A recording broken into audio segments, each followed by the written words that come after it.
Hello, Tom Levecchia here with a very, very special edition of the New Theory podcast. This is in coordination with and in collaboration with the New Jersey Digest, the go-to resource for lifestyle and the like for New Jersey and beyond. So today I'm going to be interviewing Marc Lore. He's a successful entrepreneur, businessman, investor with a proven track record. So whether you heard of his acquisition from Jeff Bezos and Amazon.com, which is diapers.com, that he sold for about $550 million, then later on started jet.com in Hoboken, New Jersey for $3.3 billion back in 2016.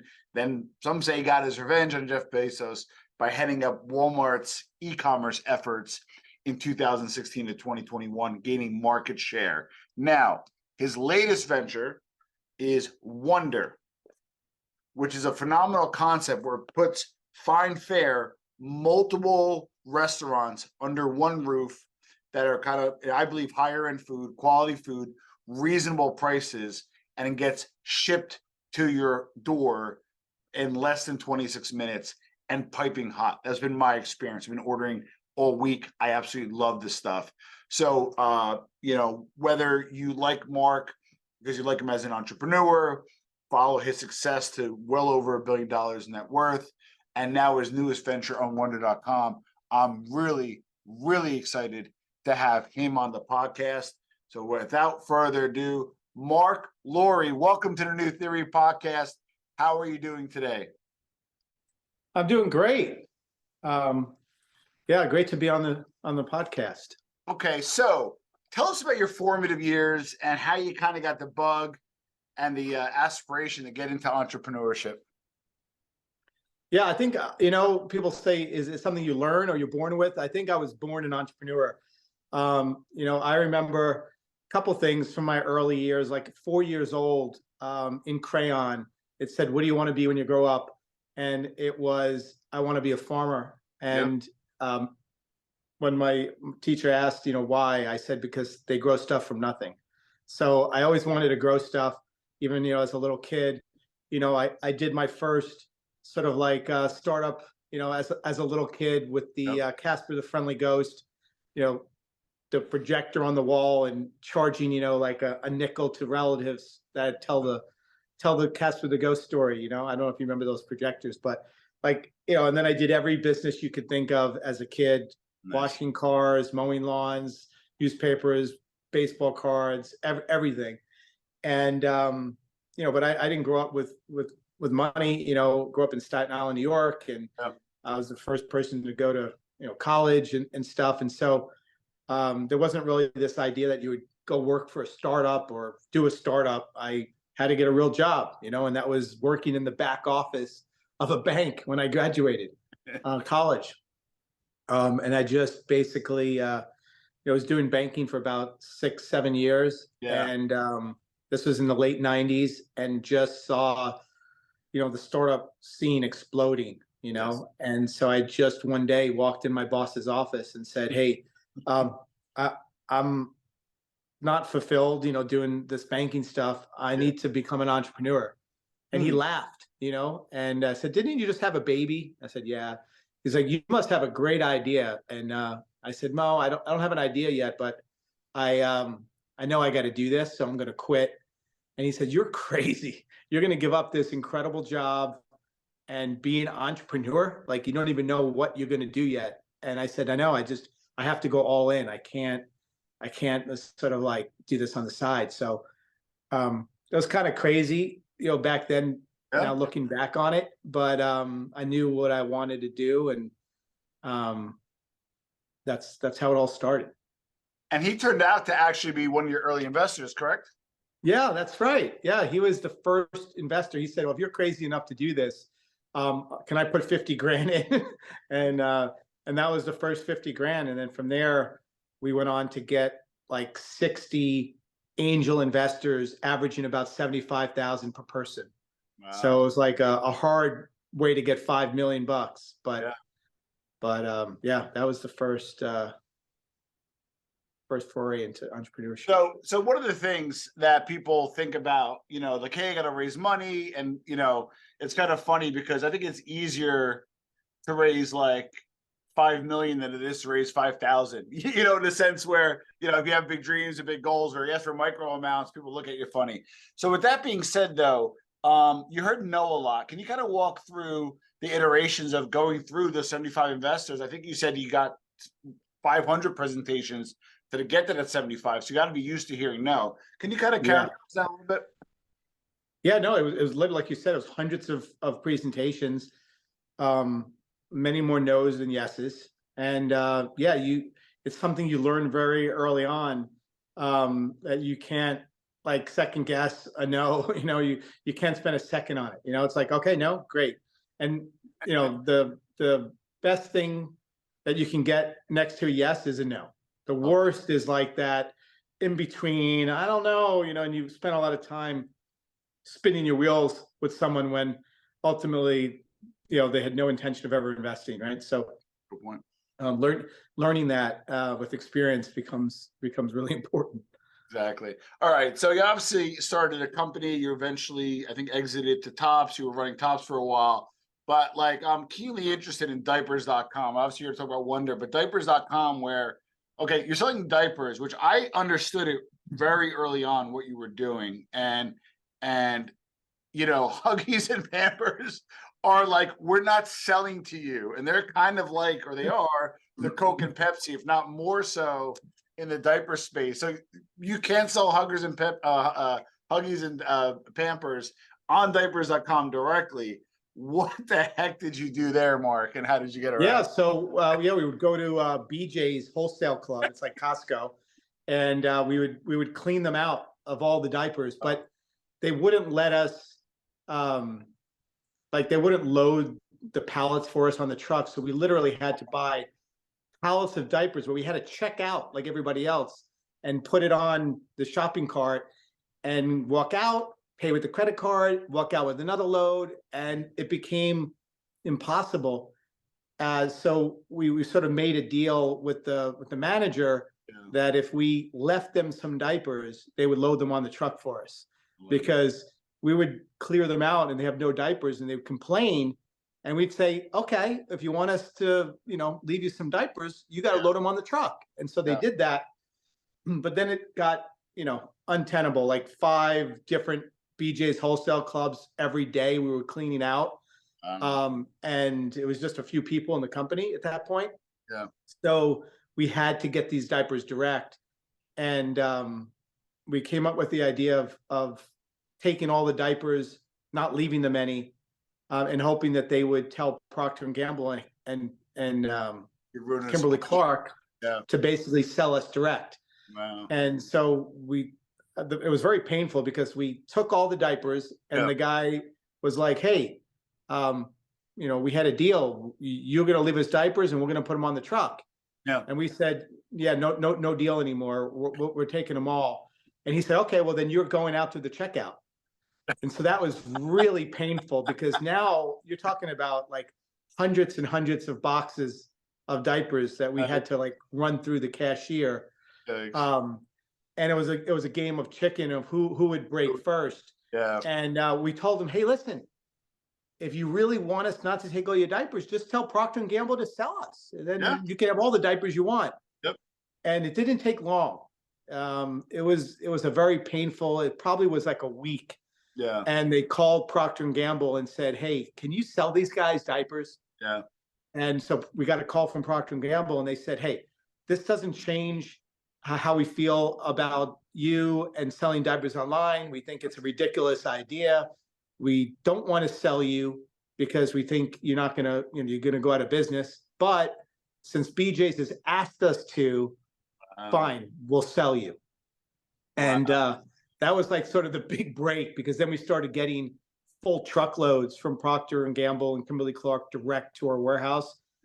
We couldn't have sustained it very, very long more. And then, what's funny is 10 years later, with Jet.com, we had the Procter & Gamble people in our office, and they were giving a presentation, and I peeked my head in, and it was about how they thought that something like 50% of diapers were sold online, and they thought it was going 100%. Why would anybody buy diapers in the store when they can get them delivered?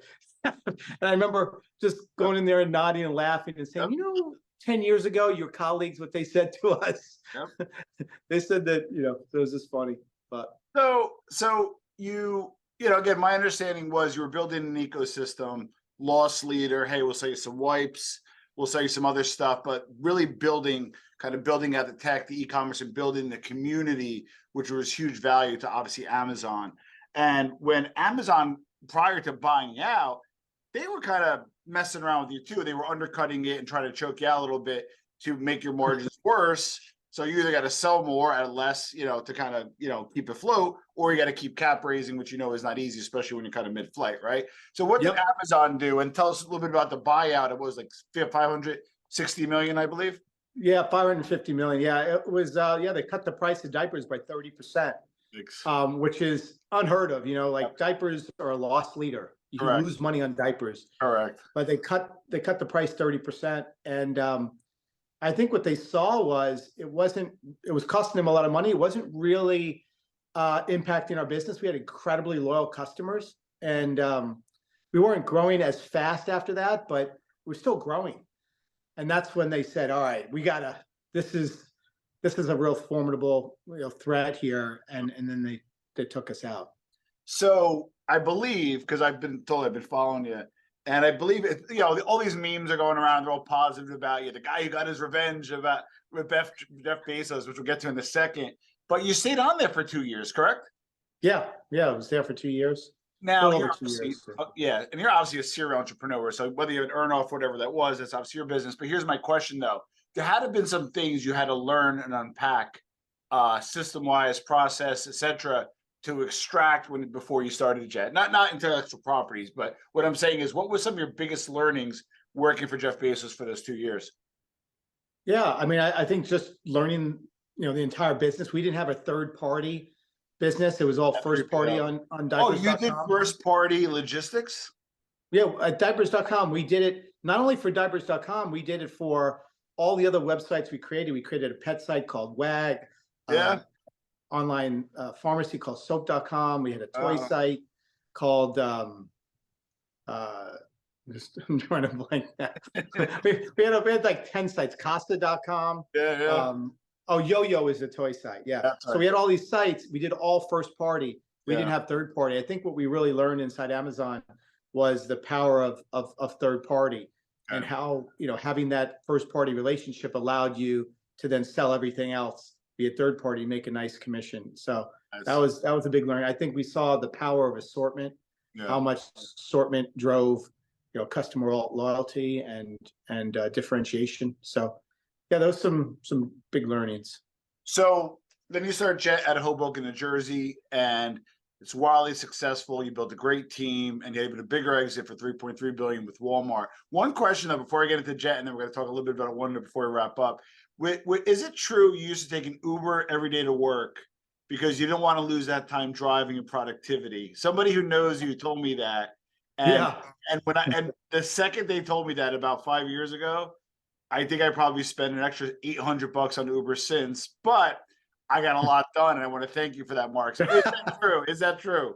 That is definitely true. And I'm always looking for life hacks to make life simpler, to be able to have more time, to focus. I think the amount you can get done when you outsource, the more mundane tasks, and the less you worry about things that have gone wrong in the past, and the less you worry about things that might go wrong in the future. If you could just get rid of thinking about the past, thinking about bad things in the future, and outsource, you have 5 times as much stuff to get done. You know what I mean? So absolutely. All right. So obviously you sell Jet to Walmart. You had that for a while. Now we're getting into which it will be your biggest venture of all, which is not a small feat considering your previous exits. So let's get into it. Why did you start Wonder.com? Let's go through that. Yeah. I mean, really just saw, that customer, habits were changing. People were cooking less, especially the younger generation. putting a premium on convenience. Yeah. And I just saw how, DoorDash, Uber Eats, Grubhub, they were exploding. Like we're $100 billion in the US in food delivery, and just felt like as a customer, it wasn't the sort of the 70 net promoter score experience, right? It was long delivery times, cold food, high fees. It just felt like there was a next generation opportunity, and that's where we sort of got the idea to completely vertically integrate and create the first and only fully vertically integrated food delivery platform, where all the restaurants on the platform are owned by Wonder and cooked together in a single small kitchen with only 3 pieces of electric cooking equipment. So it was a lot of years of culinary R&D, culinary engineering and food science, to be able to cook incredible quality food across that many restaurants in a really small space, without any hoods, without any gas, without any grease traps and things like that. It's a very we almost turned it into like a micro fulfillment center, but it's cooked food. Interesting. So, but interesting enough is you pivoted though, because I remember seeing the Wonder vans. You had the chefs outside kind of cooking, kind of, somewhat cooked, but they would cook outside fresh, bring it in. But then you pivoted away from that. What was your learning about kind of the previous model, and where did you pick up on some efficiencies on the new model? Yeah, so I think the original thinking was you can't beat the experience of delivering then cooking, as opposed to cooking then delivering. But it required us to make incredible investments in culinary engineering to be able to cook in the back of a Mercedes Sprinter van, where the driver was the cook. So there was only one person on the truck, and you had to cook under 10 minutes. You had 1 piece of electric equipment, it had to be great quality. So those constraints is what really forced us to innovate. And that innovation led to, putting, what'll be next year 40 restaurants inside of a 2,800 square foot brick and mortar. I think the learnings were, we had gotten to unit economic positive on the trucks. It was working. Customers loved it. But we also tested a brick and mortar, and by setting a really tight delivery radius of not more than 6 minutes in the city, we were able to replicate the same customer experience. Great food, fast, super hot, and then we also were able to offer multi-restaurant ordering, so you could order from multiple restaurants in a single delivery, which is really unique. And then we also figured that the return on capital was a lot better relative to the trucks, and our ability to scale was a lot easier with the brick and mortar. We can go into urban, suburban, rural. It was challenging to find, believe it or not, parking lots to park trucks overnight. Hard to do in the city, hard to do in rural areas. So we have a much bigger TAM, much more scalable model, much higher return on capital, and we're able to at least match, if not, better the customer experience as well. So we think we're onto something big. It works. It's working.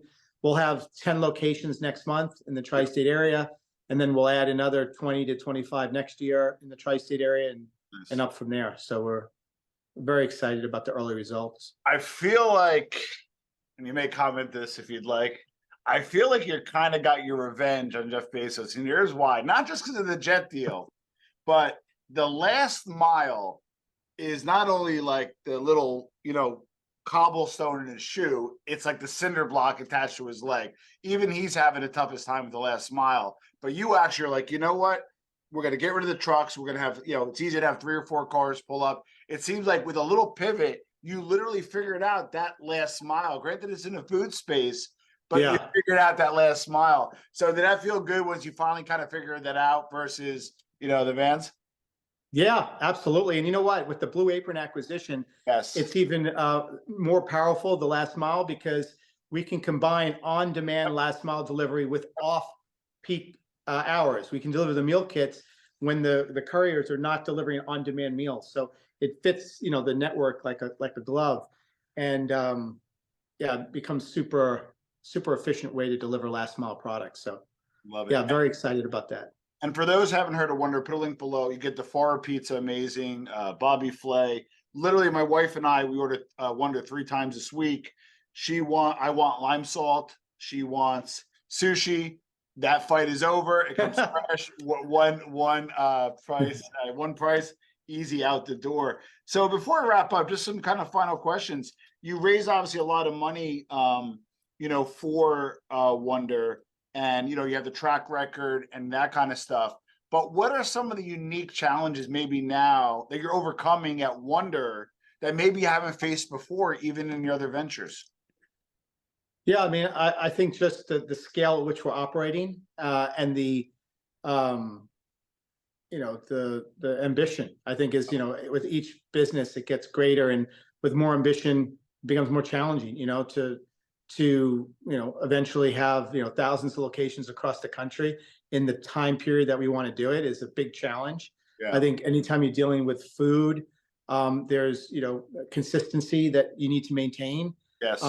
That's hard enough doing it with one restaurant chain, but next year we'll have created 40 different restaurant chains, and so you have the combination of 40 chains in one location, but then you have to produce and put out and build hundreds and then thousands of locations. So it's just the sheer magnitude of the scale at which we're operating is super challenging. It's something, definitely saw that scale at Walmart, but you had, the company behind you, a well-capitalized company, doing it in a startup world where you have, little room for mistakes is much more challenging. So two more questions, but one question for the last one. You as an Italian-American guy, grew up, Staten Island, New Jersey. I say it's like a double-edged sword. On one end, a lot of Italians had their own business, but on the other end, like you're leaving a job that, so where did being an Italian-American guy from the area kind of help you in the startup world? And was there any part of that maybe culturally was a little bit of a hindrance? No, it definitely wasn't. My dad, he started selling vacuum cleaners door to door. He was the quintessential, figure out a way to make a buck guy, and I watched him work 100 hours a week, just trying to make a buck and do stuff creative, and worked really hard. And, he wasn't afraid to fail. He failed a lot. I saw him fail. He bounced back. I think as an entrepreneur, that's the number one thing you need to be able to do after working hard is being able to bounce back from failure and not worry about failing and not second guess failure. You got to just go, and I think just seeing that growing up in Staten Island with my dad really is what, I think helped groom me as an entrepreneur. Amazing. Final question. We could open the door. They could sit down and have dinner, with a nice Wonder dinner, maybe a DeFara pizza or something from Wonder. But you could have one meal with anybody, walk through that door, dead or alive, and have a meal with that person. Who would it be and why? Benjamin Franklin. Wow, I like that one. Yeah, Benjamin Franklin. I don't know. I just found him, fascinating in that he was an entrepreneur, but he was also, an inventor. He, was focused on his own personal core values. He, was helping build America. He was into the arts. He just seemed to do get a ton done at a time where, it took, months to, get anywhere, so I was really fascinated by him. So I would probably say him.